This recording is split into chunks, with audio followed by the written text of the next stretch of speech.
Germany आने के लिए क्या बहुत सारे पैसे चाहिए या फिर क्या सिर्फ इंजीनियर, डॉक्टर, लॉयर यही जर्मनी आ सकते हैं?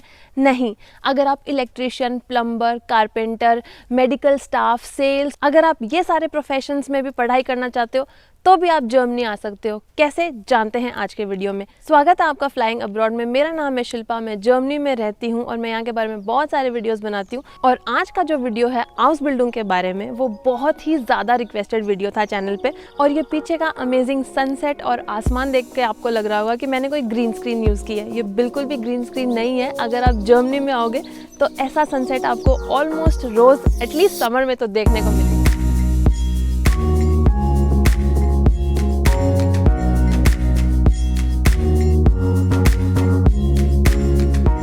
सबसे पहले समझते हैं कि आउसबिल्डिंग एग्जैक्टली है क्या। तो जैसे हमारे इंडिया में ITI कॉलेजेस नहीं होती जहाँ पे आप 10th और 12th के बाद में डिप्लोमा करते हो, इंडस्ट्रियल ट्रेनिंग इंस्टीट्यूट्स, वैसे ही जर्मनी में भी आउसबिल्डिंग होता है जहाँ पे यूजुअली इंडिया से आप 12th करने के बाद में यहाँ आ सकते हो कोई भी स्किल बेस्ड वोकेशनल ट्रेनिंग करने के लिए। वैसे तो इसमें कोई भी ज़्यादा एज का फैक्टर नहीं है, आप कभी भी आ सकते हो, डिपेंड्स कि आपको मिलता है नहीं मिलता है कोर्स, बट यूजुअली 12th के बाद में आते हैं। और अगर आपने इंडिया से ऑलरेडी बैचलर्स या मास्टर्स कर लिया है या फिर कोई भी और डिप्लोमा भी अगर करा हुआ है और आप सोचते हो कि जर्मनी से जाके आउसबिल्डिंग करना है तो भी आप आ सकते हो, वो आपकी पढ़ाई आपको हेल्प ही करेगी। तो अब समझते हैं कि कितने टाइप की आउसबिल्डिंग होती हैं। सो मेनली यहाँ पे 2 टाइप की आउसबिल्डिंग होती हैं, शूलिशे और डुआले। तो शूलिशे आउसबिल्डिंग में क्या होता है, वो ज़्यादा ना थ्योरी बेस्ड है, जिसमें आप ज़्यादा पढ़ाई जैसे बुकिश करते हो और थोड़ा बहुत कोई कंपनी में काम करके एक्चुअल काम सीखते हो। उसके बाद में होती है डुआले, जिसमें प्रैक्टिकल आप ज़्यादा सीखते हो। तो उसमें आपको ना ज़्यादा चांस मिलता है कि आप जिस भी फील्ड में या फिर जिस भी चीज़ में पढ़ाई करने आए हो वहाँ पर आप एक्चुअली काम करोगे और फिर है ना आप अपना मतलब जो भी स्किल है वो डेवलप करोगे।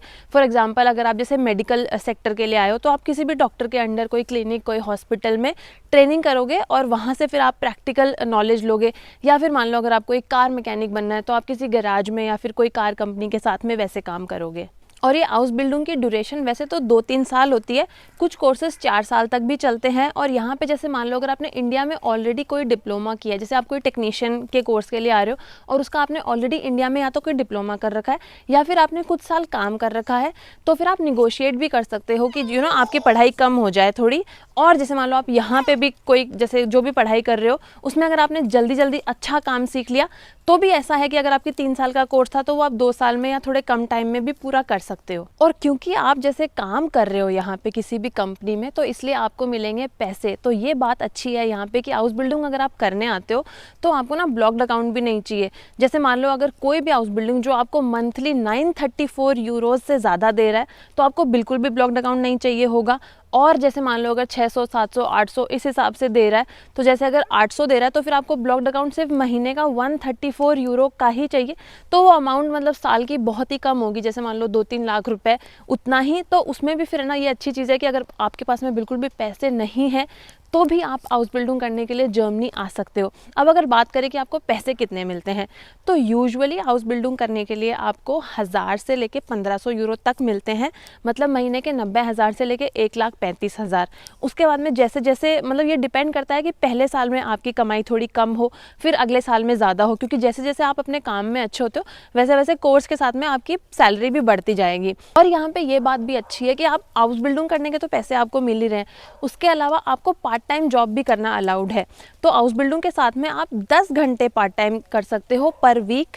और उसमें आपको जैसे ना ये ध्यान रखना है बस कि जिस कोर्स में आप हाउसबिल्डिंग कर रहे हो वो सेम फील्ड में आप काम नहीं कर सकते। जैसे मान लो अगर मेडिकल में कर रहे हो तो आप दूसरा पार्ट टाइम जॉब भी किसी हॉस्पिटल में या किसी क्लिनिक में नहीं कर सकते। या फिर जैसे मान लो आप कोई टेक्नीशियन हो, इलेक्ट्रिशियन हो, तो एज ए टेक्नीशियन या इलेक्ट्रिशियन आप पार्ट टाइम जॉब नहीं कर सकते, तो किसी और फील्ड में कर लो एंड देन आप वहाँ से भी पैसे कमा सकते हो, जो कि अगेन महीने के 400-500 यूरो तो आराम से बन जाएंगे। और जब आपका पढ़ाई पूरी हो जाएगी और अब जब आप फुल टाइम जॉब करने जाओगे तो आपको मिल सकते हैं 2,500 यूरो से लेके 4,500 यूरोस तक, मतलब अगेन महीने के 2 लाख से लेके 4 लाख रुपए तक आप कमा सकते हो यहाँ पे कोई भी जैसे हाउसबिल्डिंग की पढ़ाई करने के बाद में। और वैसे तो जर्मनी में आप 300 से ज़्यादा आउसबिल्डिंग कोर्स कर सकते हो, लेकिन अगर मैं आपको बताऊं कि कौन से ज़्यादा डिमांड में है या फिर किस चीज़ की यहाँ पे कमी है, तो उसमें आता है जैसे IT mechanic, electrician, technician, plumber, carpenter, ship mechanic, sales, marketing, clerk, ऐसी वाली कुछ जॉब्स हैं जो यहाँ पे काफ़ी डिमांड में है। बट आप देख सकते हो 300 से भी ज़्यादा है, तो किस चीज़ में आपको इंटरेस्ट है और आपका स्किल क्या है। और आपके ये भी सवाल रहते होंगे कि अगर आपके मार्क्स अच्छे नहीं हैं तो आप आउसबिल्डिंग कर सकते हो क्या? तो भी आप कर सकते हो। और अगर आपकी पढ़ाई में थोड़ा बहुत गैप है तो भी आप कर सकते हो। लेकिन इतना भी आसान है नहीं ना, सुनने में बहुत अच्छा लग रहा होगा, पैसे भी मिल रहे हैं, पैसे ज़्यादा चाहिए भी नहीं, मार्क्स भी ज़्यादा नहीं चाहिए, गैप भी चलेगा, कोई भी एज में आ सकते हो। बस यहाँ पे एक ही चीज़ है, वो है कि जो ये आउसबिल्डिंग की पढ़ाई है वो होती है जर्मन में, क्योंकि यहाँ पे आप ऑफ कोर्स इन सब फील्ड्स में काम करोगे तो लोकल्स के साथ में आपका काम बनेगा, तो इसलिए जर्मन आना बहुत ज़रूरी है आपको। और आउसबिल्डिंग अप्लाई करने के लिए पहले ही आपको जर्मन आनी चाहिए, तो आपको इंडिया से ही सीखनी पड़ेगी। और यूजुअली एटलीस्ट B1 की रिक्वायरमेंट तो रहती है। बहुत ही कम आउसबिल्डिंग होंगे जो आप A1 A2 तक भी कर सकते हो, और कुछ जैसे मेडिकल वगैरह के प्रोफेशंस हैं उनमें आपको C1 C2 तक भी मांग सकते हैं। तो वो डिपेंड करेगा एग्जैक्टली कोर्स कौन सा आप अप्लाई कर रहे हो, बट जर्मन आपको सीखनी पड़ेगी। और अब बात करते हैं कि अप्लाई कैसे करना है। तो यहाँ पे मैं आपको ये बोलूँगी कि आप आउसबिल्डिंग खुद से ही अप्लाई कर सकते हो। यूजुअली आपको ज़्यादा ज़रूरत नहीं है किसी भी एजेंट या कंसल्टेंट के पास जाके उन्हें लाखों रुपए खर्च करने की। आपको अप्लाई करने के लिए डॉक्यूमेंट्स क्या क्या चाहिए, तो आपको आपका 12th का सर्टिफिकेट चाहिए, मार्कशीट चाहिए, और उसके बाद में आपको ना जैसे अपना जो लैंग्वेज का है वो सर्टिफिकेट चाहिए होगा। और ये वाले डॉक्यूमेंट्स ना आपको जर्मन में देने होंगे, तो वो आप ट्रांसलेट करवा सकते हो ऑफिशियल, और आपको ना लेजिटिमेट भी करवाने होते हैं आपके डॉक्यूमेंट्स। तो वो डिपेंड करेगा कि आपका आउसबिल्डिंग कौन से स्टेट में है, उस स्टेट की जो फेडरल गवर्नमेंट है वहाँ से आपको लेजिटिमेट करवाना है।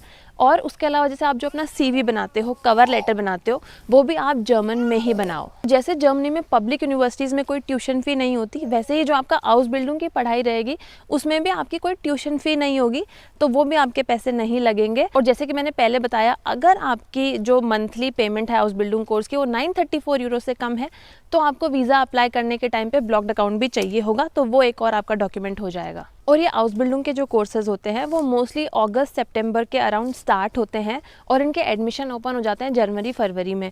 तो अभी कुछ ही महीने हैं नेक्स्ट ईयर के एडमिशन के लिए आपको अप्लाई करने के लिए, तो आप ऑलरेडी अभी से लैंग्वेज सीखना और डॉक्यूमेंट्स को प्रिपेयर करना वगैरह सब रेडी कर लो, ताकि फिर आपको जैसे एडमिशन मिल जाए। और कुछ कोर्सेज ऐसे भी होते हैं जो पूरे साल ओपन रहते हैं, तो वो भी आप देख सकते हो। और जैसे कि मैंने आपको पहले बताया था कि आप खुद से ही अप्लाई कर सकते हो आउसबिल्डिंग के लिए, आपको किसी एजेंट के पास जाके एक्स्ट्रा खर्चा करने की ज़रूरत नहीं है। तो जैसे कुछ वेबसाइट्स हैं ausbildung.de, अज़ुबी वेल्ट और लिंक्डइन, इन सब पे आपको ना बहुत सारे लिस्टेड मिल जाएंगे आउसबिल्डिंग, तो आप उन पे अप्लाई कर सकते हो खुद से ही। और जब आपका एक्सेप्टेंस आ जाए तो उस एक्सेप्टेंस कंफर्मेशन के बेसिस पे फिर आप अपना वीज़ा जैसे खुद से ही स्लॉट बुक करके सारे डॉक्यूमेंट्स VFS में देके खुद से पूरा प्रोसेस कर सकते हो, और फिर आप जर्मनी आ सकते हो। तो ये जो भी वेबसाइट्स मैंने आपको बताई हैं, कहाँ से आपको वीज़ा बुक करना है, कहाँ से आपको आउसबिल्डिंग के लिए अप्लाई करना है, वो सारी मैं आपको डिस्क्रिप्शन में दे दूँगी, तो आप उनको चेक कर लो। और बाकी आई होप ये वीडियो आपको हेल्पफुल लगा हो। अगर कोई भी और सवाल है तो आप कमेंट्स में पूछ सकते हो, मैं कोशिश करूँगी जवाब देने की। वीडियो अच्छा लगा हो तो प्लीज़ लाइक करना, चैनल को सब्सक्राइब नहीं किया तो please do subscribe to the channel. और अगर आप जर्मनी की डेली लाइफ देखना चाहते हो, यहाँ का ट्रैवल और जैसे जो भी हमारी लाइफ है यहाँ पे उसके व्लॉग्स देखना चाहते हो, तो हमारा एक व्लॉगिंग चैनल भी है, फ्लाइंग अब्रॉड व्लॉग्स, वो भी आप चेक कर सकते हो। I will see you in my next video. Till then bye and take care.